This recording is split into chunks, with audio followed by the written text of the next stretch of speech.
क्या आपकी भी सैलरी आते ही खत्म हो जाती है? महीने के आखिरी में वॉलेट में पैसा नहीं होता, दूसरों से उधार तक लेना पड़ जाता है। अगर ऐसा है तो ये वीडियो आपके लिए है। आज मैं पैसे बचाने के ऐसे तरीके बताऊंगा जो कोई भी फॉलो कर लेगा। तो चलिए वीडियो को शुरू करते हैं। हम इसको 4 से 5 स्टेप में समझते हैं, देखते हैं कहाँ पैसे खर्च होते हैं, कैसे बचाते हैं। पहला पॉइंट है, पहले बचाओ बाद में खर्च करो। हम क्या करते हैं कि सैलरी आई और खर्च हो गया, 10-15 तारीख तक सारा पैसा ख़त्म। ज़्यादातर लोग पहले खर्च करते हैं फिर बाद में बचत करने की सोचते हैं, लेकिन सही तरीका है सैलरी आते ही पहले 20% अलग कर दें, उसको सेव कर दें, बाकी बचे हुए पैसे में अपना सारा खर्च चलाएं। दूसरा है खर्च लिखने की आदत डालना। हम सब रोज़ छोटे छोटे खर्च करते हैं, जैसे चाय हो गया, स्नैक्स हो गए, सिगरेट हो गया, बीड़ी हो गए, शॉपिंग करना हो, इन सब में हम छोटे छोटे खर्चे ये सब कर देते हैं और पता ही नहीं चलता पैसा कहाँ चला गया। आप इन छोटे छोटे खर्चों को लिखना शुरू करिए, डायरी में लिखिए। इससे मालूम चलेगा कि आपका कहाँ फालतू पैसा खर्च हो रहा है और कहाँ सही यूज हो रहा है। तीसरा पॉइंट है जरूरत और चाहत में फर्क समझना। हमें पता ही नहीं चलता कि क्या चीजें हमारे लिए जरूरी हैं और क्या चीज नहीं है। जैसे मोबाइल हो गया, ब्रांडेड कपड़े हो गए, बाहर का खाना हो गया, ये सब जरूरी नहीं होता। जरूरत पर खर्च करिए और चाहत पे कंट्रोल करिए। हाँ, चौथा पॉइंट है ईएमआई पे कुछ भी ना खरीदना। आजकल ईएमआई पे सब कुछ मिल जाता है, मोबाइल मिल जाता है, हर चीज मिल जा रहा है। बहुत इमरजेंसी है तभी लोन लीजिए या ईएमआई पे कोई भी काम करिए। छोटे सामानों के लिए ईएमआई जो है पैसा चोर है। पांचवा नंबर है छोटा निवेश करें।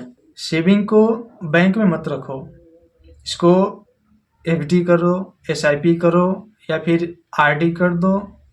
इससे हमें ब्याज मिल जाते हैं अच्छे खासे, 7%। एसआईपी करने पर तो 10-15% तक मिल जाता है। और इसी में आता है पीएफ का भी। हमारा जो कंपनी से पीएफ कटता है उसे तो बिल्कुल भी नहीं छूना है।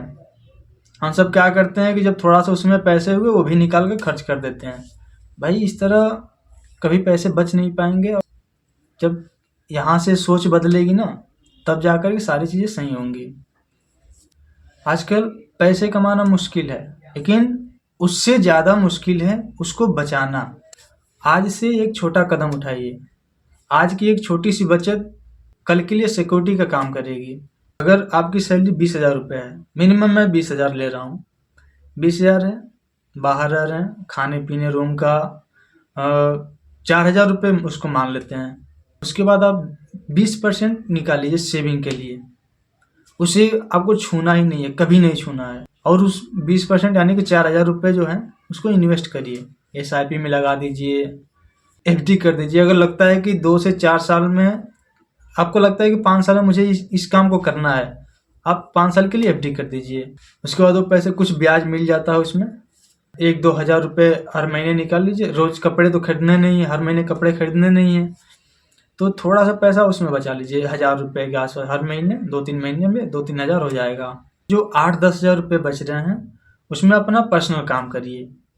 घर के कुछ काम है घर भेज दीजिए। हर खर्च फालतू का हो रहा है तो उस पर कंट्रोल करिए। और हाँ, लिखने से क्या होगा, जब एक एक चीज़ लिखेंगे ना, ज़्यादा नहीं कि 100 रुपये का 200 का लिए तभी लिखेंगे, 5-5 रुपये की चीज़ भी लिखना शुरू करिए।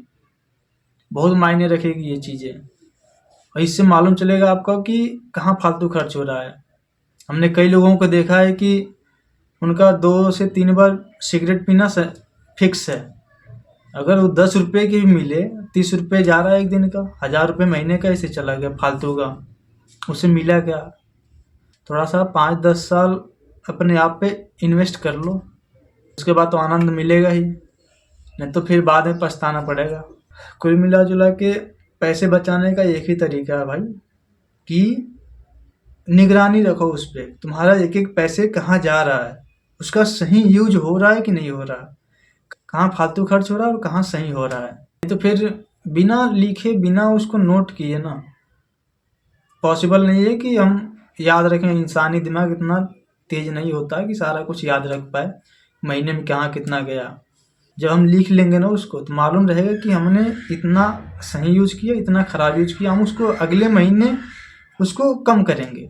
ऐसे करते करते फालतू चीज़ों को हम हटा देंगे, पैसे बचना शुरू हो जाएगा। आज के लिए बस इतना ही रहने देते हैं, बाकी मिलते हैं अगले किसी वीडियो में। अगर आपको अन्य भी किसी टॉपिक पे लगे या फिर इसी पर और भी जानकारी चाहिए ज़्यादा, तो आप कमेंट में ज़रूर बताइएगा। मैं विस्तार से इसको एक एक चीज़ें लिख करके बताऊँगा। ठीक है, चलिए मिलते हैं अगली वीडियो में। जय श्री राम।